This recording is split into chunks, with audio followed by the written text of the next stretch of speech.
Lettre aux Colossiens, chapitre 1. Moi, Paul, je suis apôtre du Christ Jésus, parce que Dieu l'a voulu.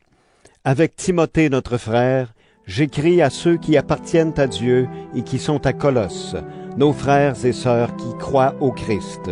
Que Dieu notre Père vous bénisse et vous donne la paix. Nous remercions toujours Dieu, le Père de notre Seigneur Jésus-Christ, quand nous prions pour vous. Oui, voici ce que nous avons appris. Vous croyez au Christ Jésus et vous aimez tous ceux qui appartiennent à Dieu. En effet, vous espérez ce que Dieu a préparé pour vous dans les cieux.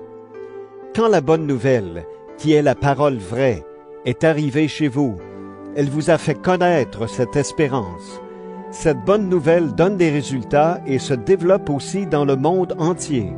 Chez vous, c'est la même chose depuis que vous avez entendu parler de la bonté de Dieu, depuis que vous avez vraiment compris que Dieu vous aime.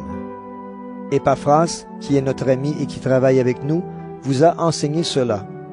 Il nous remplace auprès de vous comme un fidèle serviteur du Christ, et il nous a fait connaître l'amour que l'Esprit Saint a mis en vous. C'est pourquoi nous aussi, depuis que nous connaissons ces nouvelles, nous prions sans cesse pour vous. Et nous demandons à Dieu de vous donner toute la sagesse et l'intelligence qui viennent de son esprit. Ainsi vous pourrez connaître entièrement ce qu'il attend de vous. Vous pourrez vivre comme le Seigneur le veut et faire tout ce qui lui plaît. Vous accomplirez toutes sortes d'actions bonnes et vous connaîtrez Dieu de plus en plus. Sa puissance magnifique vous rendra fort pour tout. Alors vous résisterez et vous supporterez tout avec patience. Avec joie, remerciez le Père. Il vous a rendu capable de recevoir les biens qu'il garde pour ceux qui lui appartiennent dans le royaume de la lumière. Il nous a arrachés au pouvoir de la nuit, et il nous a fait passer dans le royaume de son Fils très aimé. Par ce Fils, nous sommes libérés, nos péchés sont pardonnés. Le Christ est l'image du Dieu qu'on ne peut voir. Il est le Fils premier-né au-dessus de toutes les choses créées. En effet, c'est en lui que Dieu a tout créé dans les cieux et sur la terre. Les choses qu'on voit et celles qu'on ne voit pas. Les forces et les esprits qui ont autorité et pouvoir.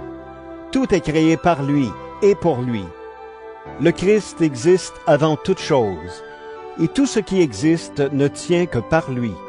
C'est lui qui est la tête du corps, c'est-à-dire de l'Église. Il est le commencement, celui qui, le premier, s'est levé de la mort pour être le premier de tous, toujours et partout. Oui, Dieu a voulu habiter totalement dans son Fils, et il a voulu tout réconcilier avec lui par son Fils et pour son Fils. Par le sang que son Fils a versé sur la croix, Dieu a fait la paix sur la terre et dans les cieux. Vous, autrefois, vous étiez des étrangers pour Dieu. Vous étiez ses ennemis. En effet, vous pensiez à faire le mal et vous le faisiez. Mais maintenant, Dieu vous a réconciliés avec lui par la mort de son Fils, qui a souffert dans son corps humain. Alors vous pouvez vous présenter devant Dieu en étant saints, purs et sans faute. Mais vous devez rester solide et fort dans la foi. Ne vous éloignez pas de la bonne nouvelle. Elle est notre espérance. Vous l'avez entendue. On l'a annoncé à tout ce qui existe sous le ciel. Et moi, Paul, je suis devenu le serviteur de cette bonne nouvelle. Maintenant, je suis heureux de souffrir pour vous. En effet, dans mon corps, je continue à participer aux souffrances du Christ pour son corps, c'est-à-dire pour l'Église.